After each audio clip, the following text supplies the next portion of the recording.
Story की शुरुआत होती है एक ऐसी लड़की से जिसे बहुत ही बुरी तरीके से बुली किया जा रहा होता है। वो खून से लथपथ होती है और रोते हुए उनसे भीख मांगती है कि उसे मारना बंद कर दे। वो लड़की कहती है कि मैंने तुम्हें अपना सारा लंच मनी दे दिया, प्लीज मुझे छोड़ दो। तब फीमेल बुली उसके मजाक उड़ाते हुए कहती है, क्या तू पूरी तरह ब्रोक हो गई है? वो कहती है, अगर तेरे पास पैसे नहीं है तो तुझे किसी और तरीके से पेमेंट करनी पड़ेगी। और क्योंकि वो आज सपोजिटली गुड मूड में होती है, वो लड़की से कहती है कि उनके लिए एक शो करे। वो जमीन पे एक ब्रेड का टुकड़ा फेंकती है और उसे ऑर्डर देती है, इसे उठाओ और खाओ। वो उसे इतना इंसल्टिंग तरीके से ब्रेड खाने के लिए बोलता है, वो रोते हुए मना कर देती है। बुली सरकास्टिक हंसने लगती है। वो लड़की का बाल पकड़कर उसका सिर ऊपर उठाती है और कहती है, अपना सिर उठाओ, अपना ये फेक ओबीडियंस बंद कर। उसके बाद बुली कहती है, अगर तू ये ब्रेड नहीं खाएगी तो कुत्ते की तरह भौंकना पड़ेगा, और अगर तेरी बार्किंग अच्छी हुई तो हम तुझे जाने देंगे। तब एक और बुली होता है, और अगर तूने नहीं किया तो याद रखना जॉन काय तेरा वेट कर रहा है। पुलिस अपनी फोन निकालकर उसका रिकॉर्डिंग करना शुरू कर देती है। सब जोर जोर से हंस रहे होते हैं और बेचारी लड़की को जबरदस्ती बार करने पे मजबूर किया जाता है। धीरे धीरे स्कूल के दूसरे स्टूडेंट भी वहाँ जमा होने लगते हैं। कुछ लोग बस देख रहे होते हैं और कुछ अपने फोन से वीडियो बना रहे होते हैं। एक हफ्ते बाद उस लड़की की मौत हो जाती है। उसे 100 से ज्यादा बार स्टैप किया जाता है। जब ये खबर उसकी भाई तक पहुँचती है तो उसका चेहरा एकदम सफेद पड़ जाता है। गुस्से से और दर्द से उसकी आंखों में आग भर जाती है। वो मॉर्ग्यू में अपनी बहन की बॉडी के सामने खड़ा होता है। यहाँ रिवील होता है कि इसका भाई पहले एक नोटोरियस गैंग लीडर था। लोग उसे देखकर डरते थे, उसे अवॉइड करते थे, लेकिन उसकी बहन की नजरों में वो दुनिया का सबसे बेस्ट ब्रदर था। अपनी बहन के लिए उसने अंडरवर्ल्ड छोड़ दिया था। उसने अपनी गैंग डिसॉल्व कर दी थी और एक नॉर्मल जिंदगी जीना शुरू कर दिया था। लेकिन अब उसके दिल में सिर्फ एक ही चीज बची, बदला। वो कसम खाता है कि जिसने उसका बहन को मारा है उन सबको वो अल्टीमेट प्राइस चुकाने में मजबूर करेगा। उसके बाद उसका भाई उसके सबसे क्लोज फ्रेंड को ढूंढने के लिए निकल पड़ता है ताकि सच जान सके। वो लड़की को एश्योर करता है कि उसे पता है कि वो इन सब में इन्वॉल्व नहीं। वो बस उससे कहता है, मुझे इन 4 लोगों के नाम लिख के दे दो जिन्होंने मेरी बहन को बुली किया था। लड़की एक पेपर पर नाम लिखती है और उसे दे देती है। भाई उससे पूछता है कि मेरी बहन के साथ क्या हुआ था। तब लड़की बताती है कि जैंग काय और टॉर लियोन काफी दिन से उसको टॉर्लाइन कर रही थी। वो लोग रोज उनका लंच मनी छीन लेते थे, जिसकी वजह से कई बार वो भूखी रह जाती। लड़की ये भी बताती है कि उन लोगों ने उस लड़की को घर बुलाकर कुकिंग और क्लीनिंग के लिए फोर्स किया था। और फिर वो हिंट देती है कि जैंग काय ने उसके साथ कुछ और भी बुरा किया था। वो बताती है कि कुछ दिन पहले जब चेन लियोन उसके लिए पैसे नहीं लाई थी तो उन्होंने उसे जमीन पर गिराकर पूरी तरह से पीटा। उन्होंने उनको सबके सामने घुटनों पे बैठाया और कुत्ते की तरह भौंकने के लिए फोर्स किया। पूरा स्कूल देख रहा था, लोग हंस रहे थे, कुछ स्टूडेंट उस वीडियो भी बना रहे थे। उस दिन चेन लियोन को सबके सामने पूरी तरह से ह्यूमिलिएट किया गया था। ये सब कुछ सुनने के बाद उसके भाई बिल्कुल खामोश हो जाता है, लेकिन उसके खामोशी के अंदर उसका प्योर रेज चल रहा है। तभी एक स्कूल काउंसिलर उससे मिलने आती है और उसे सेटलमेंट की बात करते हैं। वो कहता है कि स्कूल इस इंसिडेंट को एक एक्सीडेंट की तरह दिखा रहा है। ये सुनते ही भाई गुस्से से फट पड़ता है। वो चिल्लाकर कहता है कि मेरी बहन को 100 बार से ज्यादा स्टैप किया गया है और तुम लोग इसे एक्सीडेंट कह रहे हो। वो पूछता है, क्या स्कूल ऑफिशियल अंधे हो गए हैं क्या? काउंसिलर बोलोतिक्राम और प्रोवोटिंग तरीके से जवाब देता है कि ये डिसीजन उसका नहीं था। फिर वो बुली की तरफ से उसकी सेटलमेंट टर्म्स उसके हाथ में दे देती है। सेटलमेंट में 2 लाख का कंपनसेशन ऑफर किया गया है। काउंसिलर उसे वार्निंग देती है कि वो ज्यादा सीन क्रिएट ना करे वरना कॉन्सिक्वेंसेस उसके लिए अच्छे नहीं होंगे। भाई सरकास्टिकली समझ करता है। फिर वो सेटलमेंट पेपर को क्रिपल करता है और सीधा काउंसिलर की फेस पर फेंक देता है। वो कहता है कि मेरी बहन मरी है, अब जाके उसमें हेल में निगोशिएट करना। काउंसिलर गुस्से में पूछती है कि तुम्हारी हिम्मत कैसे हुई मुझे टच करने। फिर वो चेन लियोन की डेथ को डाउन प्ले करके कहती है वो बस एक मरी हुई लड़की है, इतनी बड़ी बात नहीं है। फिर वो काउंसिलर सेमलेसली एडमिट करती है कि उसे सब कुछ पता था। उसे सब पता था कि चेन लियोन 1 साल से बुली हो रही थी। सबसे बुरी बात वो कहती है कि उसने सब कुछ जानबूझकर इग्नोर किया। ये सुनते ही भाई का पेशेंस कंप्लीटली खत्म हो जाता है। वो तुरंत उसे चुप कर देता है। एक सख्त थप्पड़ के साथ उसके फेस पर मारता है, जिसके जोर से वो फ्लोर पर गिर जाते हैं और वो उस पे चिल्लाती है और उसे बास्टर्ड कहती है। बेडली काम के साथ ब्रदर उससे कहता है कि उन सब का एंड आ चुका है। फिर वो उसकी नेट पकड़ लेता है जबकि वो एब्सोल्यूट शॉक में होती है और पूछता है कि उसकी हिम्मत कैसी हुई ये करने। काउंसिलर कंप्लीटली ब्रेक डाउन हो जाती है और रोने लगती है। ब्रदर उसके रूम में कोने में स्लम छोड़कर चला जाता है। घर पर उसका फादर उसे स्कोल्ड करता है कि वो रेकलेस हो रहा है और चीजों को एक्सीलेट कर रहा है। वो एंशियस होकर सोचता है कि अब उसका फेट क्या होगा। सीक्रेट जलाते हुए बेटा कमरेड रिस्पॉन्स करता है और वो अपने फादर को रिश्योर करता है कि काउंसिलर पुलिस को कॉल करने की हिम्मत नहीं करेगी, क्योंकि जो हुआ उसे म्यूचुअल फाइट के रूप में पास ऑफ किया जा सकता है और अगर इन्वेस्टिगेशन हुई तो मोस्ट लाइकली काउंसिलर अपनी जॉब लूज कर देगी। फिर वो कामली अपने डैड को ऑर्डर देता है कि उसे रेजिडेंशियल एम्बुलेंस पर डंप कर दे। एम्बुलेंस कॉल कर दे ताकि वो उसे पिक कर सके। वो उन्हें वार्न करता है कि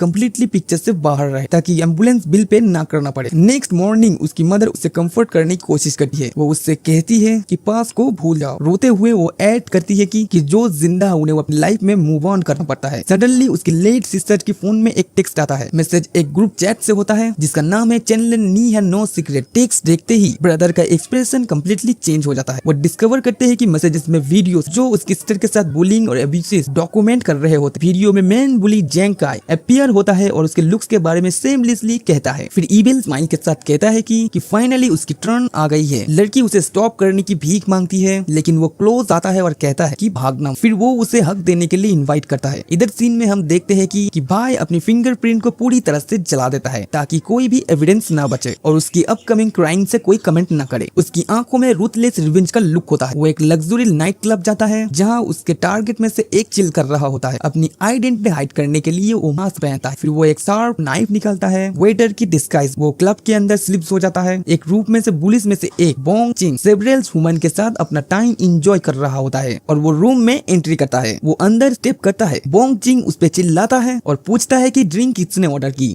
फिर वो उसे ऑर्डर देता है कि वो अभी के अभी बाहर ले, लेकिन ब्रदर उसे एक पावरफुल मार देता है। फिर वो नाइफ के साथ उसकी तरफ आगे बढ़ता है। बुली पुश करता है और सिवियरली वांटेड हो जाता है। वुमन पूरे टेरर में स्क्रीम करते हैं और भागने की कोशिश करती है लेकिन उन्हें पता चलता है कि डोर आउटसाइड से लॉक है। ब्रदर उन्हें ऑर्डर देता है कि तुम लोग साइड में खड़े हो जाओ और साइलेंस में देखो और वो उसे वार्निंग देता है कि उनमें से कोई भी एक साउंड निकाला तो वो उन्हें किल कर देगा। सब लोग घबरा के वो अपने मुंह कवर कर लेते हैं। बोंग चिंग उससे पूछता है कि वो कौन है और वो क्लेम करता है कि उसके बीच कोई ब्लड नहीं है और पूछता है कि उसे ही टारगेट क्यों किया जा रहा है। फिर वो अपनी लाइफ बचाने के लिए उसे कैश ऑफर करता है। ब्रदर मॉकिंगली पूछता है कि जब वो अपनी सिस्टर को टूर्नामेंट कर रहा था कि क्या कभी ने इस दिन के बारे में सोचा था। बुली रिस्पॉन्सिबिलिटी डॉज करने की कोशिश करता है। वो क्लेम करता है कि उसका इन सब से कोई लेना देना नहीं और जैंग का ही ब्लेम का रीजन है। और भाई उसे पूछता है कि जैंग काई कहाँ है। बुली कहता है वो लोग एक रूम में बर्थडे सेलिब्रेट कर रहा है। वो मिलने के बाद ब्रदर जो होता है वो बोंग चिंग को उसके गले से काट कर उसे एग्जीक्यूट किया जाता है। फिर वो काउंटली वहाँ से चला जाता है। दूसरे रूम में फीमेल बुली गाओ ड्रिंक कर रही होती है। वो अपनी फ्रेंड को सजेस्ट करती है कि और फ्रेंड को बुला ले, बॉडीगार्ड्स होने की अराउंड सब कुछ बोरिंग। दूसरे रिप्लाई करती है कि उसने डैड ने ही गार्ड रखने के लिए इंसिस्ट किया था। फिर वो विक्टिम चिन लियोन को ब्लेम करती है। इसे वो डैड गर्ल कहती है और ऐड करती है कि डेथ के बाद कि वो उनके लिए ट्रबल कॉज कर रही। गाओस एग्री करती है कि विक्टिम जब अलाइव थी तब भी कम्प्लीटली यूजलेस थी। बुली अपनी मॉकरी कंप्लीट करती है लेकिन कहती है कि विक्टिम डेथ के बाद चेंज नहीं। फिर वो रिग्रेट एक्सप्रेस करती है कि उसने उससे कुछ और बार स्टैप क्यों नहीं किया। उसी एग्जैक्ट मोमेंट पर ब्रदर रूम के डोर पर अपीयर होता है। मास्क पहने हुए उसकी आंखें कम्प्लीटली कोल्ड रिबन से फिल होती है। फीमेल पुलिस में से एक उसे पूछती है कि वो कौन है। ब्रदर रूम के अंदर स्टॉर्म करता है और बॉडीगार्ड से फाइट करना शुरू करता है। उन्हें 1 by 1 ओवर पावर करते हुए और उसके बीच वो मेन बुली की फिंगर स्लैश कर देता है। गर्ल एब्यूज प्लेन में स्प्लिट करती है और एंगरली अपनी गार्ड को ऑर्डर देती है कि वो उसे कर दे। उसकी फ्रेंड भी स्क्रीमिंग ज्वाइन करती है और डिमांडिंग कि वो उसे किल कर। ब्रदर फाइटिंग कंटिन्यू करता है। दूसरी बुली गाओस एस्केप करने की कोशिश करती है लेकिन वो उसे कैच कर लेता है और ब्रूटली असॉल्ट कर देता है। लेकिन गार्ड की स्मेल पावर उसे इवेंचुअली एक गार्ड उसे थ्रेटन करता है कि वो प्राइस पे करेगा। ब्रदर एक क्रेजी लाफ निकालता है और उन्हें चैलेंज करता है कि और आगे बढ़ो और उसे किल कर दो। फिर वो उन्हें कहता है कि अगर उन्होंने उसे किल नहीं किया तो उनकी अपनी ही फैमिली सीरियस डेंजर में। बुली सीन पर अराइव हो और सिचुएशन का कंट्रोल ले लेते। इंटीग्रेशन रूम एक फीमेल ऑफिसर उससे पूछ कि वो वेपन कैरी क्यों कर रहा था। वो काउंटली डिनाई करता है कि वो बस वहाँ से पास हो रहा। ऑफिसर उसे उस नाइफ के बारे में पूछिए जो उसके पास से मिला था। वो एक स्टोरी बना देता है क्लेमिंग कि उसकी मॉम ने उसके कुकिंग के लिए वो नाइफ खरीदा था और इंसिस्ट करता है कि उसके पास उसका रिसिप्ट है। ऑफिसर पॉइंट आउट करती है कि ये सीट प्रीवियस डेट का डेटेड है। उसे कहती है कि उसकी इंटेलिजेंस को इंसल्ट ना करे। वो एक्सक्यूजेस बनाता रहा कि वो वहाँ पे जॉब देने के लिए इंटेंट आया था और जब वो वहाँ पे अराइव हुआ तो उनसे वो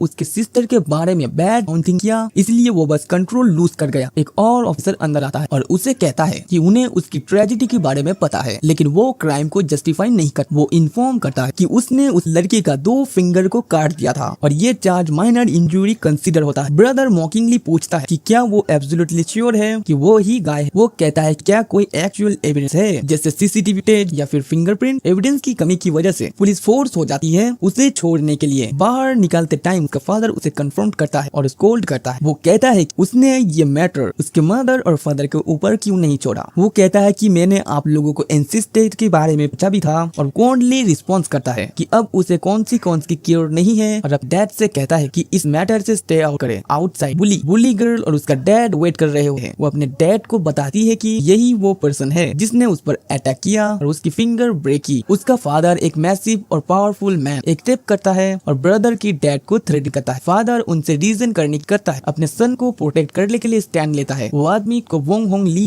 कहता है जो कि होंग चिंग ग्रुप का चेयरमैन। वो डैड से पूछता है कि क्या उसने कभी उसका नाम सुना है। डैड कम्प्लीटली उसका नाम सुनकर शॉक हो जाता है। डैंग्स आउट होंग चिंग ग्रुप एक मैसिव रीजन का नोटोरियस नेपोटिज्म है और उनके क्रिमिनल हिस्ट्री में मर्डर भी इंक्लूड है। फिर भी पुलिस उनके बारे में एक भी एविडेंस कलेक्ट नहीं कर पाती। बोंग ली हमेशा सारे एविडेंस डिस्पोज कर देता है। सीन वापस पुलिस स्टेशन पे शिफ्ट है जहाँ पे डैड अपने ओपोनेंट की आइडेंटिटी रियलाइज होने के बाद बहुत ही ज्यादा पैनिक कर रहा। दूसरे रूम में एक फीमेल ब्रदर को फिर से इंट्रोगेट करती है। वो उससे पूछती है कि क्या वो उस दिन से और क्लब गया था। वो उसे एडवाइस करती आंसर्स देने से पहले बहुत केयरफुली सोच और डील ऑफर करती है कि अगर वो कन्फेस करता है तो उसकी सेंटेंस रिड्यूस हो जाए। ब्रदर डिनाई करता है कि वो वहाँ पे गया था। ऑफिसर उसे एक केस फाइल देती है जिसमें बोंग चिन कॉर्प्स की फोटो होती है। वो उसे बताती है कि उस क्लब में एक मर्डर हुआ था और विक्टिम बोंग चिन है। वो एक्सप्लेन करती है कि उसे मल्टीपल टाइम स्टैप किया गया। फिर वो उससे डायरेक्टली कंफर्म करती है और पूछती है कि वो अपनी एम्प्लॉयमेंट डिनाई करने की हिम्मत करता है। दूसरे इंटरोगेशन रूम में बुली गर्ल को उसकी पार्टनर बोंग चिन की मौत के बारे में इन्फॉर्म किया जाता है। वो कम्प्लीटली शॉक में चली जाती है। बुली ऑफिसर पर स्क्रीम करती है और इंसिस्ट करती है कि ब्रदर ही किलर है। वो अपनी इंजर्ड फिंगर की तरफ पॉइंट करती है, एक्सप्लेन करती है कि उसने अभी हॉस्पिटल में एडमिट लिया है। फिर वो डिमांड करती है कि उसे इमीडिएटली अरेस्ट किया जाए। ब्रदर उसे इग्नोर करता है और ऑफिसर से कहता है कि अगर और कुछ नहीं है तो वो लीव करेगा क्योंकि उसे अपनी सिस्टर का फ्यूनरल का अरेंज करना है। ऑफिसर इनसिपिडेंट एविडेंस की वजह से उसे जाने के लिए फोर्स करती है लेकिन लो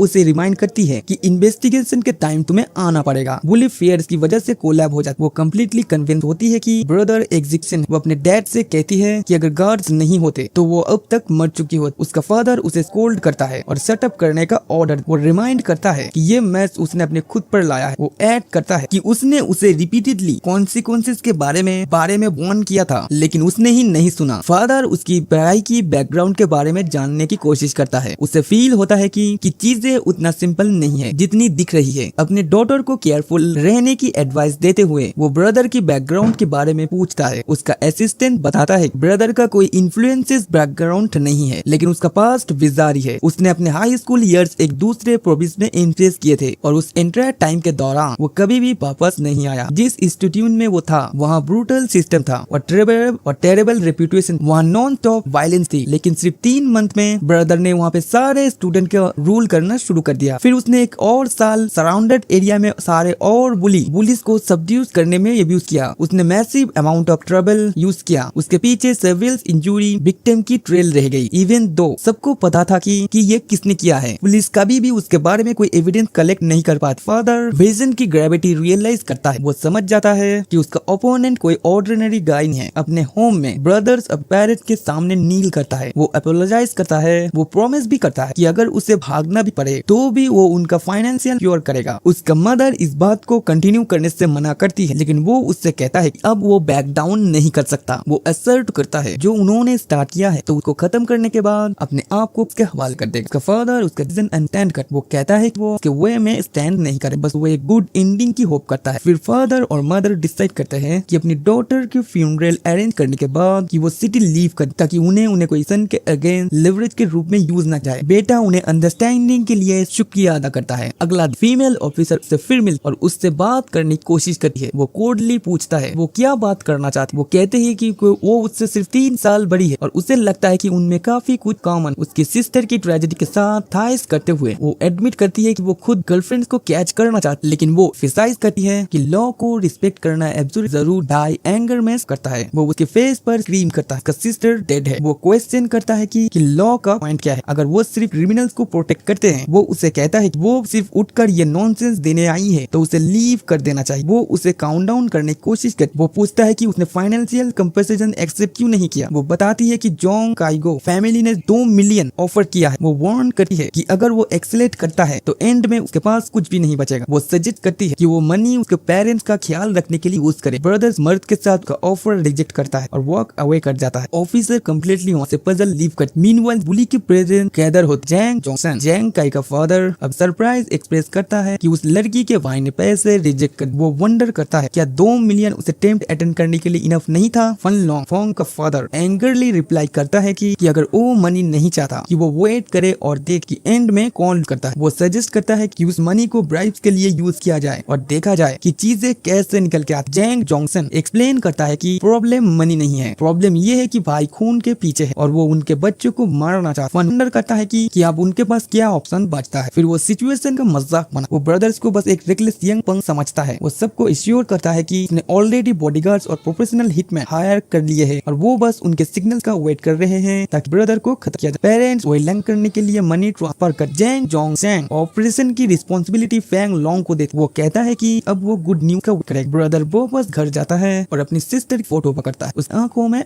सडनली एक ब्लॉन्ड माई का ग्रुप उसके लीड में उसके घर में घुस जाता है। ब्लॉन्ड गाय कहता है कि क्या वो चिन। फिर वो कहते हैं कि वो लोग बात ऐड करता है श्योरली उसे पता हो कि उन्हें किसने भेजा है। वो एक्सप्लेन करता है का एक ही गोल उसे हॉस्पिटल पहुंचा, लेकिन वो उसे एक डील ऑफर करता। अगर वो उसका सिस्टर का केस ड्रॉप कर देगा तो वो लोग उसे अकेला छोड़ देंगे। चेनमू एक वर्ड भी नहीं बोलता, वो सीधा उनके ऊपर अटैक कर। ब्लॉन्ड गाय उसका स्पीड और फिलोसफी देखकर टर्न हो जाता है। कमेन समझ जाते हैं ये कोई नॉर्मल फाइट नहीं, ये तो अटेम्प्ट मर्डर है। शॉर्ट फाइट के बाद वो गिर जाता है। फादर उसे कहता है कि वो उसे नहीं मारेगा क्योंकि उसका उसकी सिस्टर की डेथ से कोई लेना देना नहीं। वो उसे एडवाइस देता है कि अगर अपनी जान बचानी है तो हॉस्पिटल चला जाए। फिर वो कहता है कि जिसने उसे भेजा है उसे बोल देना कि मुझे कोई नहीं रोक सकता। अटैकर क्विकली वहाँ से निकल जाते हैं अपने वांटेड लीडर को कैरी करते हुए। हॉस्पिटल में डॉक्टर ब्लॉन्ड गाय को बताता है कि वो लकी था कि अगर चाकू का वुंड अगर कुछ और सेंटीमीटर डीप होता तो कोई उसे सेव नहीं कर सकता था। ब्लॉन्ड गाय आता है और अपने पास फैंग लॉन्ग की आग देखता है। वो आग काट देता है जिसमें उसकी पेमेंट होती है। वो वार्न करता है फैंग लॉन्ग के बारे में कुछ भी स्पेल ना करे वरना वो कॉन्सिक्वेंस जानता है। फिर कहता है कि उसे इस केस से दूर रहे। पेरेंट्स को पता चलता है मिशन फेल हो गया। उसमें से एक सजेस्ट करता है कि मैटर को एक्सपोज कर दिया जाए क्योंकि ब्रदर ने ब्लॉन्ड गाय को एक्सपेक्ट किया था। फैंग लॉन्ग इस आइडिया को स्ट्रॉन्गली रिजेक्ट कर देता है। वो एक्सप्लेन करता है कि अगर बात एक्सपोज हुई वो भी इसमें फंस जाए और ब्लॉन्ड गाय पर आर्म रॉबरी का केस डाल दिया जिसमें ब्रदर का एक्सेंट और सेल्फ में बन जाएगा। फैंग लॉन्ग साइड करता है कि वो अपना प्लान आगे बढ़ाए। वो अपनी अपोनेंट की पावर को कम्प्लीटली इग्नोर करता है। वो इंसिस्ट करता है कि वो इंश्योर करेगा कि ब्रदर की फैमिली के पास कुछ भी ना बचे। फिर वो सजेस्ट करता है कि जब तक प्रॉब्लम सॉल्व नहीं होती उन्हें अपनी किड्स को अब्रॉड भेजकर हाइड कर देना चाहिए। मीनवाइल ब्रदर को एक उसके फॉर्मल मैन का कॉल आता है। वो उसे एक एनीमे मिलता है और पूछता है कि जो स्टफ्स उन्होंने रिक्वेस्ट किया था वो लाया या नहीं। वो मैन उसे एक ब्लैक बैग देता है और कंफर्म करता है कि वो वही चीज लाया है जो उसने मांगी थी। वो पूछता है कि उसे ये स्टफ क्यों चाहिए, स्पेशली जब वो उसे पास्ट में हेट करता था। ब्रदर गुस्से में रिप्लाई करता है कि उसे अपने एक्शन जस्टिफाई करने की जरूरत नहीं है। वो मैन अपोलोजाइज करता है। वो एक्सप्लेन करता है कि वो तो बस क्यूरियस था और फिर उसके लिए अपनी लॉयलिटी कंफर्म करता है। ब्रदर उसे बताता है कि उसकी सिस्टर को उसके क्लासमेट को किल किया है। वो बंदा शॉक हो जाता है और हेल्प ऑफर करता है। वो ब्रदर को बताते हैं कि वो अपने रिवेंज के लिए उनका हेल्प करेंगे, लेकिन ब्रदर उसकी ऑफर को रिजेक्ट कर देता है। वो इंसिस्ट करता है कि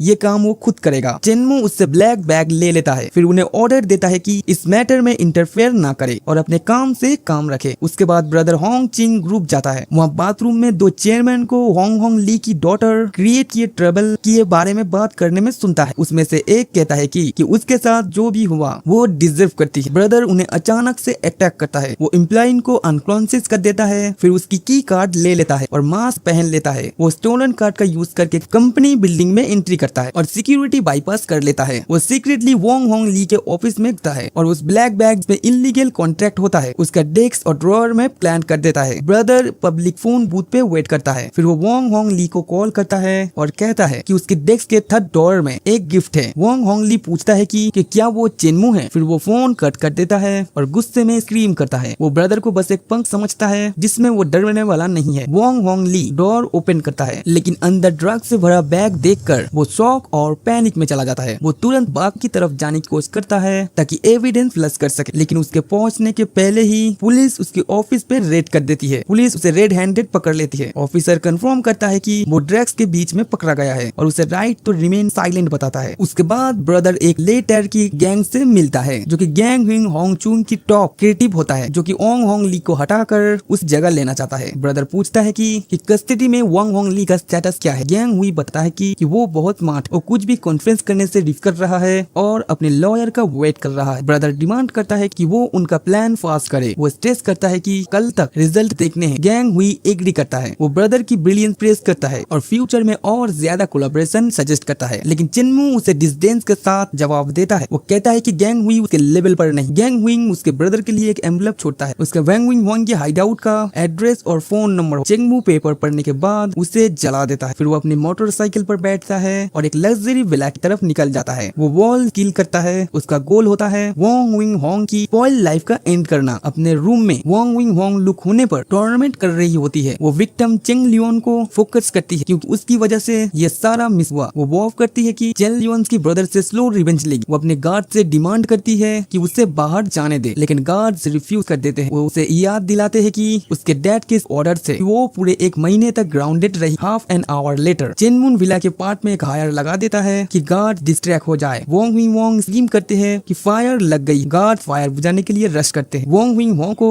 एक बैड फीलिंग आती है कि वो उसका एडवांटेज लेकर ब्रदर बैक डोर से विला के अंदर एंट्री कर लेता है। एक गार्ड उसे स्पॉट करता है और पूछता है कि वो कौन है। मास्क पहने हुए ब्रदर गैंग एली के विला के अंदर एंटर करता है। एक गार्ड उसे कन्फ्रंट करता है, लेकिन ब्रदर कॉन्फिडेंट के साथ आगे बढ़ता है। गार्ड उसे सराउंड कर लेता है। वो पूछता है वो कौन है और क्या उसे पता है कि वो कहाँ खड़ा है। अपनी स्पीड और स्किल से सारा गार्ड को हरा देता है। वो सब लोग ग्राउंड पे गिर जाते हैं। उसके बाद वो विला में स्ट्रॉन्ग करता है और वोंग विंग वोंग को ढूंढ लेता है। वो उसे इतना ज्यादा बीट करता है कि वो ब्लैकआउट हो जाता है। फिर वो अपने शोल्डर पर डालकर फिर ले जाता है। वो उसे मोटरसाइकिल पर बैठाता है और वहाँ से सीड ऑफ कर जाता है। अंदर रिमेनिंग गार्ड वोंग ही वोंग की मदर चोंग हिंगहुआ की डॉटर की किडनैपिंग बारे में बताते। वो अपने फेलियर जस्टिफाई करते हुए कहते हैं कि अटैकर्स इंसेनली फास्ट था। जिन्स वो स्नैप कर जाती और उन्हें टोटली यूजलेस कर। फिर वो ऑर्डर देती है किडनैपर हंट डाउन करो। वो स्वेयर करती है कि इसकी प्राइस पे करेगा। ब्रदर वोंग किंग हाउ को एक रिमोट लोकेशन ले जाता है। जब वो वेकअप होती है ब्रदर उसे बताता है कि वो वही जगह है जहाँ वो और उसकी सिस्टर बचपन में खेला करते थे। एरोगेंटली लिखती है कि वो चाहता क्या है। वो उसे थ्रेटन करती है कि उसे जाने दे। फिर वो उसे मनी ऑफर कर। ब्रदर उसके जवाब में उसे ब्रूटल स्लैपता है। वो पेन में स्क्रीम करती है और हेल्प के लिए चिल्लाती है। ब्रदर कोल्डली पूछता है कि एक स्लैप से इतना दर्द हो रहा है। फिर वो रिमाइंड करता है कि उस सिस्टर को 100 से ज्यादा बार स्टैप किया गया था। वो उसके बाल पकड़ करता है कि उन्होंने उसकी सिस्टर से इतनी नफरत क्यों की। वो सेमलेस रिप्लाई करती है कि ये सब कुछ बस फन के लिए था, कि उसे उसकी सिस्टर का एरोगेंट लुक पसंद नहीं था। ब्रदर फ्यूरियस हो जाता है। वो सोचता है कि इतनी छोटी सी वजह के लिए उसकी सिस्टर को टॉर्चर और किल कर सकती। वो लड़की प्योर टेरर में रोने लगती है। अपनी जान बचाने के लिए डेस्परेट अटैक करती है। क्लेम करती है कि फाइनल टैप जेन काई ने किए थे। वो ऐड करती है कि उसकी सिस्टर से बैक कर रही। वो कह रही थी कि उसका ब्रदर जल्दी वापस आए, लेकिन जेंग काई जो मास्टरमाइंड था उसने कोई मर्सी नहीं दिखाई। वो ब्रदर से बैक करती है कि उसे छोड़ दे। ब्रदर अपनी स्वॉर्ड रेस करता है। वो वाव करता है कि इस पे इन्वॉल्व हर डेविल को हिल में भेजेगा, लेकिन फिर वो कामली कहता है कि उसे इतना इजीली मार देना बहुत ही सॉफ्ट पनिशमेंट होगा। फिर वो उससे पूछता है कि बाकी के बुलिस कहाँ हैं। वो क्लेम करते हैं कि उनके पेरेंट्स ने उन्हें हाइड कर दिया है और उसे नहीं पता कि वो कहाँ है। ब्रदर उस बात बिलीव ही नहीं करता। वो उसे रैट्स और बग से भरे सेलर में थ्रो कर देता है। वो प्रॉमिस करता है कि उसकी लाइफ की डार्केस्ट डेज शुरू होने वाली है। वो डोर को लॉक कर देता है। डिटेंशन सेंटर वोंग होंगली अपने लॉयर से मिलता है। लॉयर उसे बताता है कि सिचुएशन काफी खराब दिख रही है। वोंग होंगली लाता है कि चेंगू ने उससे फंसाया है। लॉयर कंफर्म करता है कि ये ऑब्वियस है कि उसे ट्रिक करके उसके बैग पर उसके फिंगरप्रिंट छोड़े गए। वोंग होंगली की पुलिस के रेड के टाइम उसने इतना परफेक्टली इरेज से किया। लॉयर एक्सप्लेन करता है कि चेनवन ने सिर्फ एक प्लेन पर बेट नहीं लगाई, उसने मल्टीपल जगह काउंटर प्लान किया और सबकी रिपोर्ट पुलिस में कर दी। इसी तरह उसने इंश्योर किया वोंग होंगली किसी न किसी रैप में जरूर फंस जाए। लॉयर चेंगमू के प्लान को एक्सप्लेन कर रहा था। वो पॉइंट आउट करता है कि उसने हर जगह कॉन्ट्रा ब्रांड प्लान किया था। वोंग होंगली की घर में भी वोंग होंगली इंसिस्ट करता है कि वो इनोसेंट, सोचता है कि क्या उसे उस चीज का ब्लेम लेना पड़ेगा जो उसने की ही नहीं। उधर उस कंपनी में